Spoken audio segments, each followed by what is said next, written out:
Akashvani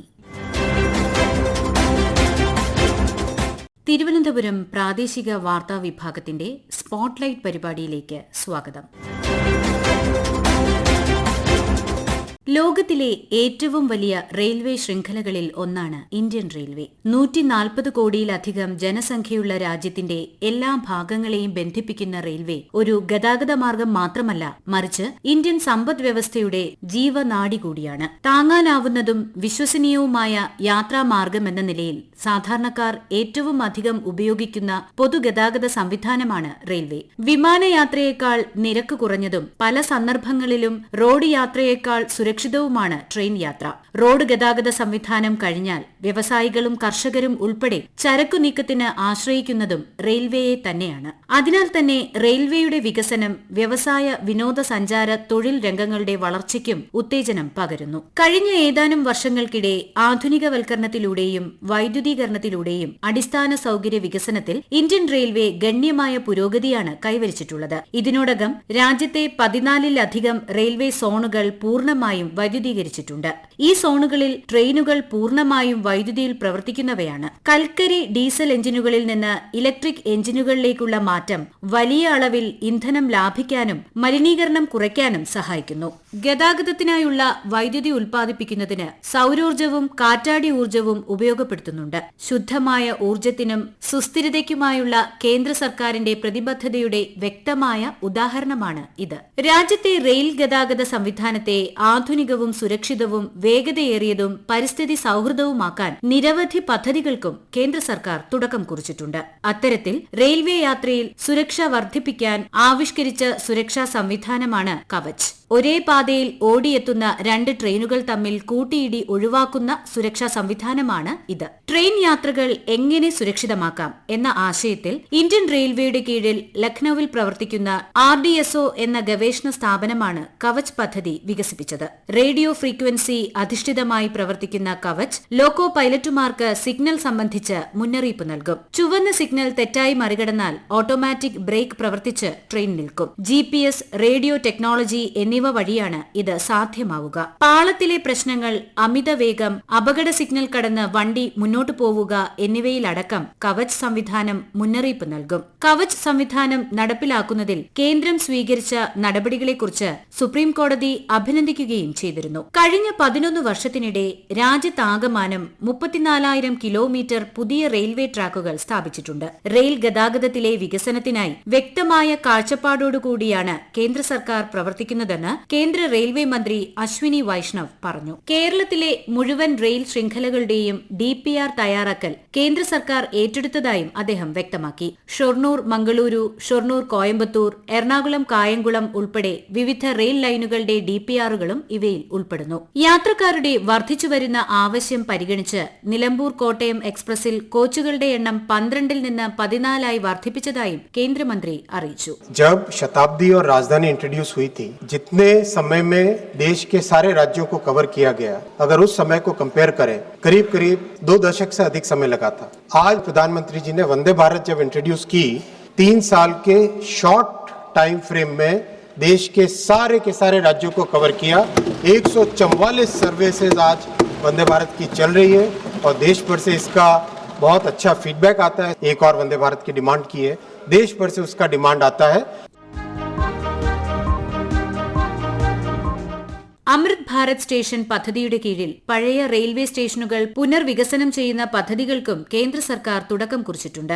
ഇന്ത്യയിലുടനീളമുള്ള 1300-ലധികം railway സ്റ്റേഷനുകൾ ആധുനികവൽക്കരിക്കുക എന്നതാണ് പദ്ധതിയുടെ ലക്ഷ്യം. പുതിയ സ്റ്റേഷനുകളിൽ മികച്ച കാത്തിരിപ്പ് കേന്ദ്രങ്ങൾ, ലിഫ്റ്റുകൾ, എസ്കലേറ്ററുകൾ, വൃത്തിയുള്ള ടോയ്ലറ്റുകൾ, ഡിജിറ്റൽ ബോർഡുകൾ, പാർക്കിംഗ് സൌകര്യങ്ങൾ എന്നിവ ഉണ്ടായിരിക്കും. മനോഹരവും പരിസ്ഥിതി സൌഹൃദപരവുമായി കാണുന്നതിന് അവ രൂപകൽപ്പന ചെയ്യുകയാണ് പദ്ധതിയുടെ ലക്ഷ്യം. രാജ്യത്തുടനീളം വിവിധ റെയിൽവേ സ്റ്റേഷനുകളിലായി യാത്രക്കാർക്കുള്ള 76 കാത്തിരിപ്പ് കേന്ദ്രങ്ങൾ വികസിപ്പിക്കുന്നതിനുള്ള പദ്ധതിക്കും കേന്ദ്ര റെയിൽവേ മന്ത്രി അശ്വിനി വൈഷ്ണവ് അംഗീകാരം നൽകി. ന്യൂഡൽഹി റെയിൽവേ സ്റ്റേഷനിലെ കാത്തിരിപ്പ് കേന്ദ്രത്തിന്റെ വിജയകരമായ വികസനത്തെ തുടർന്നാണ് തീരുമാനം. പുതിയ പാസഞ്ചർ കാത്തിരിപ്പ് കേന്ദ്രങ്ങൾ പ്രാദേശിക സാഹചര്യങ്ങൾ കണക്കിലെടുത്ത് നിർമ്മിക്കുമെന്നും റെയിൽവേ മന്ത്രാലയം അറിയിച്ചിട്ടുണ്ട്. ഇക്കഴിഞ്ഞ ബജറ്റിൽ കേരളത്തിന്റെ റെയിൽവേ വികസനത്തിനായി വൻ തുകയാണ് അനുവദിച്ചതെന്ന് കേന്ദ്ര റെയിൽവേ സഹമന്ത്രി വി സോമണ്ണ പറഞ്ഞു. Railway budget in Kerala 25-26 3,042 crores. During last year 2014 to 2025, 125 kilometer railway line was constructed 11 years. 493 kilometer electrification already completed. There are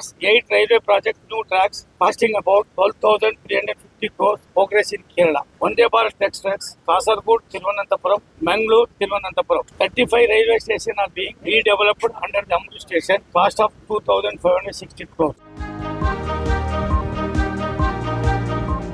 ട്രെയിനുകളിൽ ഒറ്റയ്ക്ക് യാത്ര ചെയ്യുന്ന സ്ത്രീ യാത്രക്കാരുടെ സുരക്ഷ ഉറപ്പാക്കുന്നതിനായി റെയിൽവേ പ്രൊട്ടക്ഷൻ ഫോഴ്സ് ആരംഭിച്ച സംരംഭമാണ് മേരി സഹേലി. ഒറ്റയ്ക്ക് യാത്ര ചെയ്യുന്ന സ്ത്രീ യാത്രക്കാർക്ക് വ്യക്തിഗത സഹായം നൽകാനും അവരുടെ യാത്രാ സുരക്ഷിതത്വം ഉറപ്പാക്കുന്നതിനുമായി 2020 പദ്ധതിക്ക് തുടക്കം കുറിച്ചത്. പദ്ധതി നടപ്പാക്കിയിടത്തെല്ലാം വലിയ അളവിൽ സ്ത്രീകൾ അത് പ്രയോജനപ്പെടുത്തുന്നുമുണ്ട്. പാലക്കാട് റെയിൽവേ ഡിവിഷനിൽ Palakkad junction, Shoranur junction, Kannur, Mangaluru central, Mangaluru junction തുടങ്ങിയ പ്രധാന സ്റ്റേഷനുകളെ ഉൾപ്പെടുത്തിയാണ് മേരി സഹേലി അവതരിപ്പിച്ചത്. ഇതിനായി വനിതാ ജീവനക്കാരെയും RPF നിയോഗിച്ചു. യാത്രക്കാരുടെ പേര്, മൊബൈൽ നമ്പർ, യാത്രാ വിവരങ്ങൾ തുടങ്ങിയവയാണ് ശേഖരിക്കുക.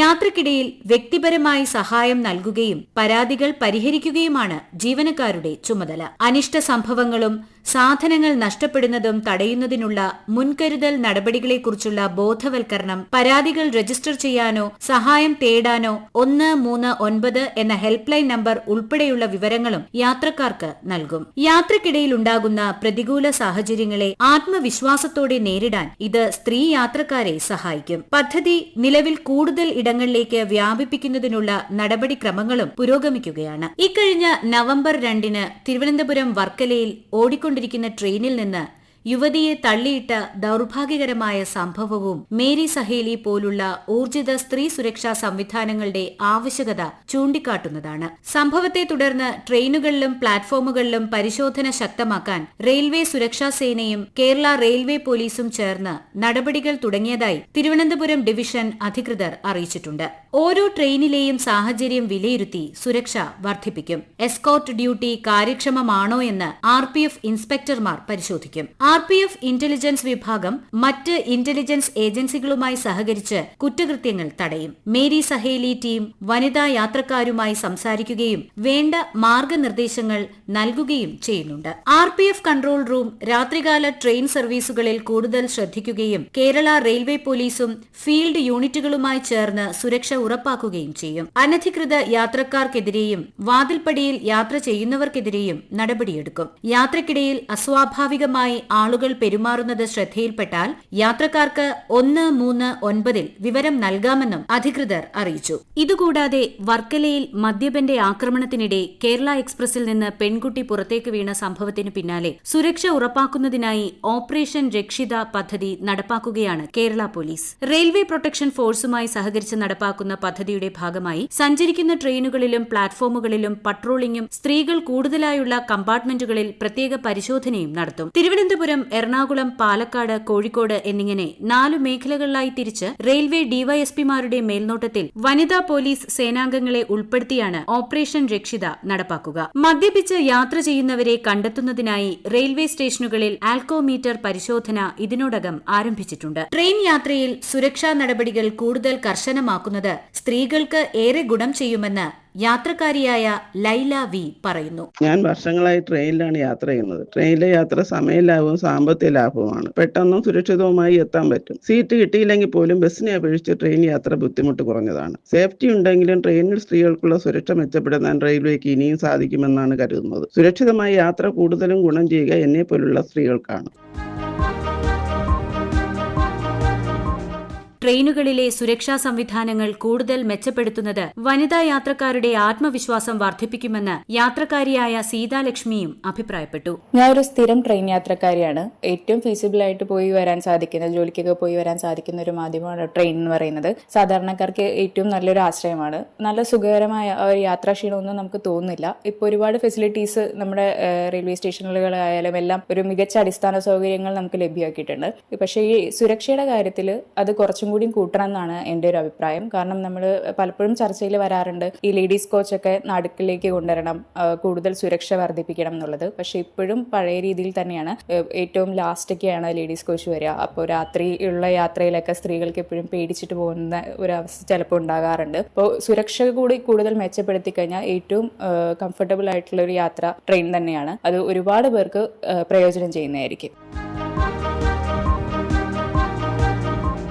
ഇന്ത്യൻ റെയിൽവേയുടെ ആധുനികവൽക്കരണ ശ്രമങ്ങളും യാത്രക്കാരുടെ സുരക്ഷയ്ക്കായി കൈക്കൊള്ളുന്ന പദ്ധതികളും രാജ്യത്തിന്റെ ഗതാഗത രംഗത്ത് വലിയ മാറ്റങ്ങൾക്ക് വഴിയൊരുക്കുമെന്നാണ് വിലയിരുത്തൽ. കവച് പോലുള്ള സാങ്കേതിക സുരക്ഷാ സംവിധാനങ്ങൾ ട്രെയിൻ യാത്രയെ കൂടുതൽ വിശ്വസനീയമാക്കുമ്പോൾ മേരി സഹേലി പോലുള്ള പദ്ധതികൾ സ്ത്രീ യാത്രക്കാരുടെ ആത്മവിശ്വാസവും സുരക്ഷിതത്വവും വർദ്ധിപ്പിക്കുന്നു. അടിസ്ഥാന സൗകര്യങ്ങളുടെ നവീകരണവും പരിസ്ഥിതി സൗഹൃദമായ ഊർജ്ജ ഉപയോഗവും റെയിൽവേയെ കൂടുതൽ സുസ്ഥിരമാക്കുന്നു. യാത്രാ സൗകര്യവും സുരക്ഷയും ഉറപ്പാക്കുന്നതിനായി ഫലപ്രദമായ തുടർ നടപടികൾ സ്വീകരിക്കുന്നതിലൂടെ ഇന്ത്യൻ റെയിൽവേ ഭാവിയിൽ കൂടുതൽ ആധുനികവും ജനകീയവുമായ ഗതാഗത സംവിധാനമായി മാറുമെന്ന് ഉറപ്പാണ്.